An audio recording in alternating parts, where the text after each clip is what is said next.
Congress working committee की बैठक से पहले कांग्रेस पार्टी को जिस बात का डर था, आखिरकार वही हुआ। कांग्रेस के 23 वरिष्ठ नेताओं ने पार्टी अध्यक्ष सोनिया गांधी को चिट्ठी लिखकर कई बड़े बदलावों की मांग की है।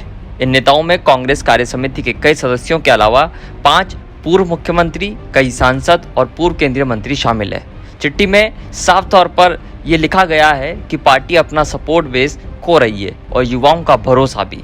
द इंडियन एक्सप्रेस की रिपोर्ट के अनुसार नेतृत्व पर सवाल खड़े करते हुए इन नेताओं ने एक पूर्णकालिक और प्रभावी नेतृत्व की मांग की है, जो न सिर्फ काम करता नजर आए बल्कि असल में जमीन पर उतरकर काम करे भी।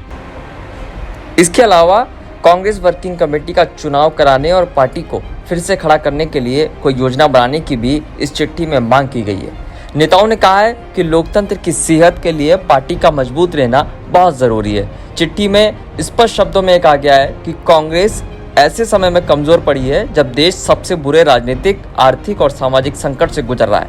नेताओं ने कहा है कि लोकसभा चुनाव में हार के साल भर बाद भी पार्टी ने आत्मनिरीक्षण नहीं किया है। नए नेतृत्व की मांग करते हुए 23 वरिष्ठ कांग्रेसियों ने कहा है कि नेहरू गांधी परिवार हमेशा पार्टी का अहम हिस्सा रहेगा। यानी कि चिट्ठी में एक बात बिल्कुल स्पष्ट तौर पर है कि जिस तरीके से कांग्रेस पार्टी के अंदर चुनाव के बाद आत्ममंथन नहीं किया जा रहा है, जो आला कमान के फैसले हो रहे हैं, जो पार्टी के अंदर सीनियर लीडरशिप है और उसके साथ जो यंग लीडरशिप है, इन दोनों के बीच में जो टकराव है, उसको लेकर ये चिट्ठी बेहद अहम है। साथ में इन कांग्रेसियों ने तमाम दिक्कतें भी कांग्रेस पार्टी की बताई है, जिसके अंदर ये कहा गया है कि राज्य कांग्रेस अध्यक्ष को पदाधिकारियों की नियुक्ति में बेवजह जो देरी कर रही है, उसका नुकसान जो है वो कांग्रेस पार्टी को हो रहा है। दूसरी महत्वपूर्ण बात इस दिक्कत के अंदर बताया गया है कि सम्मान और स्वीकार्यता वाले नेता प्रदेश में नहीं भेजे जाते हैं। यानी कि सीधे तौर पर जिन लोगों को सम्मान और स्वीकार्यता स्वीकार है, ऐसे नेताओं को प्रदेश में नहीं भेजा जा रहा है। राज्य प्रमुखों को संगठन के फैसलों की स्वतंत्रता नहीं है, इस बात का भी जिक्र इस चिट्ठी के अंदर किया गया है। यूथ कांग्रेस और एनएसयूआई में चुनाव से जो संतुलन बिगड़ा है, उस बात का भी जिक्र इसमें किया गया है, क्योंकि युवाओं की जिस तरीके से कांग्रेस पार्टी में भागीदारी होनी चाहिए, उनको जो जगह मिलनी चाहिए, वो जगह उस तरीके की नहीं दिखाई दे रही है। और इसीलिए अब यूथ कांग्रेस और एनएसयूआई में जो चुनाव होते हैं, उस चुनाव से जो संतुलन बिगड़ रहा है कांग्रेस पार्टी में, उस बात का जिक्र इस चिट्ठी के अंदर किया गया है।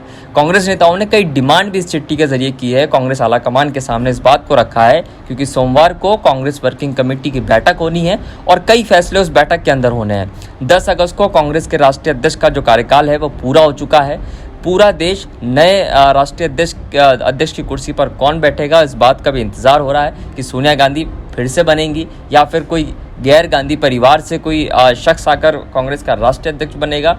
इन तमाम बातों का सोमवार को हो सकता है, सोमवार देर शाम तक कुछ नतीजा निकल के सामने आए। लेकिन इसके साथ ही कांग्रेस नेताओं ने कुछ डिमांड भी की है। इस डिमांड के अंतर्गत ये लिखा गया है चिट्ठी में कि नेतृत्व में स्थायी और प्रभावी बदलाव हो, यानी कि अस्थायी तौर पर लीडरशिप में किसी प्रकार का बदलाव ना हो, एक स्थायी बदलाव किया जाए।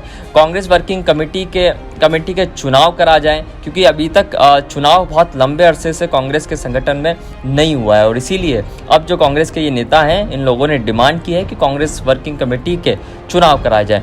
पार्टी की जो खोई हुई ताकत है, उसको हासिल करने के लिए एक मैकेनिज्म तैयार किया जाए, जिस मैकेनिज्म के जरिए से कांग्रेस जो संगठन है वो राष्ट्रीय स्तर से लेकर ग्रामीण स्तर तक उसी मैकेनिज्म के मुताबिक चले। संगठन के हर स्तर पर चुनाव होने की बात भी की गई है। डिमांड कांग्रेस नेताओं के जरिए की गई है। इस डिमांड के अंतर्गत संसदीय पार्टी बोर्ड का गठन हो, ये भी कहा गया, और साथ में जो राज्य की इकाइयां हैं कांग्रेस पार्टी की, उसको शक्तियां दी जाए। इस बात की डिमांड यहाँ पर कांग्रेस के नेताओं के जरिए की गई है। सोनिया गांधी को जो चिट्ठी भेजी गई है, उसके अंदर राज्यसभा के नेता प्रतिपक्ष गुलाम नबी आज़ाद हैं, उनके अलावा पूर्व केंद्रीय मंत्री आनंद शर्मा, कपिल सिब्बल, मनीष तिवारी, शशि थरूर, सांसद विवेक तन्खा, एआईसीसी और सीडब्ल्यूसी के मुकुल वासनिक और जितिन प्रसाद के नाम शामिल हैं। इसके अलावा पूर्व मुख्यमंत्रियों भूपेंद्र सिंह हुड्डा, राजेंद्र कौर भट्टल, एम वीरप्पा मोइली, पृथ्वीराज चौहान, पीजे कुरियन, अजय सिंह, रेणुका चौधरी और मिलिंद देवड़ा के भी पत्र पर हस्ताक्षर हैं। क्या प्रदेश कमेटियां संभाल चुके राज बब्बर, अरविंदर सिंह लवली और कोल सिंह ने भी चिट्ठी को समर्थन दिया है। इसके अलावा अखिलेश प्रसाद सिंह, कुलदीप शर्मा, योगानंद शास्त्री और संदीप दीक्षित के बीच चिट्ठी के ऊपर हस्ताक्षर हैं। यानी कि अब सीधे तौर पर निगाहें सोमवार की बैठक पर है, जहां कांग्रेस वर्किंग कमेटी की जब बैठक होगी तो इस चिट्ठी का भी जिक्र होगा। इस चिट्ठी के जिक्र के साथ कांग्रेस के पूरे जो संगठन का मैकेनिज्म है उसमें क्या क्या बदलाव होने चाहिए, इस बात को लेकर बैठक होगी। नया राष्ट्रीय अध्यक्ष कौन बनेगा, इस बात को लेकर बैठक होगी। साथ ही जो राजस्थान में सियासी ड्रामा मचा, उस ड्रामे को भी बैठक होगी, क्योंकि जो 3 सदस्य की जो कमेटी बनाई है कांग्रेस पार्टी ने, वो कमेटी अब लगातार जो प्रदेश के विधायक हैं उनके साथ में चर्चा कर रही है, और उसके बाद में जो राजनीतिक नियुक्तियां होनी है, निगम और बोर्ड के अंदर जो नियुक्तियां कांग्रेस पार्टी को करनी है, उसको लेकर भी कई फैसले किए जाएंगे। तो उम्मीद ये की जा सकती है कि सोमवार शाम तक या फिर मंगलवार तक कांग्रेस के संगठन में कुछ बदलाव की खबरें आ सकती हैं।